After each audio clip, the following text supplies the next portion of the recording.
Hello to all my new Acrisure friends. It's Rob Z.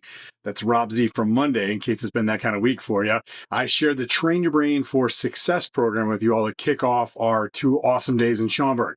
One thing you heard me say is I don't do shelfware. So I want to make sure that now that we're at the end of the week, you're not forgetting everything we learned. So here's a really quick recap of what we discussed and, more importantly, how to implement it. So first thing first, the reason I was out there is to help you understand and realize that when you take a more active role in managing your mind and your thoughts in a way that's going to help you get the best results possible, you're just going to do that. We saw a lot of different situations where your brain is actually trying to run the show and holding you back unconsciously. I'm hoping that you had your eyes open to be able to recognize when it's happening sooner so you can course correct. So again, for starters, we talked about how your mind creates your life, right? We talked about your focus determines your reality. What you see is what you get, and what you see is what you look for. And the main lesson, the main implementation of that is there's so much opportunity out there for you guys and gals. All you got to do is look for it. And if you get yourself conditioned to be looking for the opportunity, I don't have a crystal ball, but the likelihood of it showing up without you even looking for it is just that much greater. Second thing we talked about was your brain's unhelpful default settings, right? We talked about negativity, urgency, and complacency, and how those things are massive energy sucks. They keep you distracted. They help you get distracted more easily, and they help you stay stuck and in those comfort zones. So again, if left alone to run the show, those are the things your brain is going to focus on, and you probably saw firsthand, it's just not going to help you run the show in an effective, profitable manner.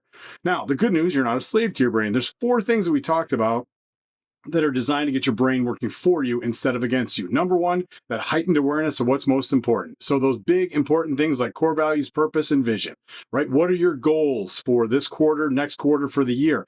Are those things moved from the back of your mind to the front of your mind? Are you reminding yourself of what those things are that are most important to you?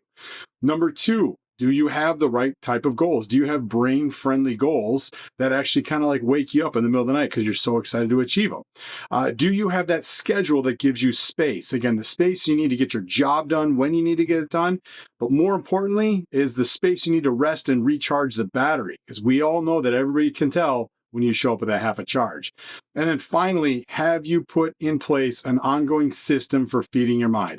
Are you doing things on a daily, weekly, and quarterly basis to fulfill yourself, to renew yourself, to make sure that you are staying on top of your mental game?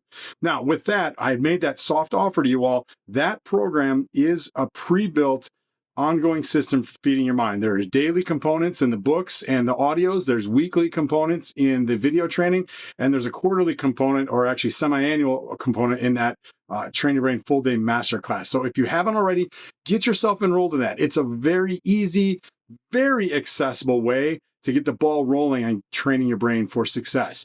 If you're looking for a little bit more, get a hold of me. My cell phone is still in that trifold. Hopefully you kept it. If you want to talk about what some coaching might look like, I'm absolutely available for that.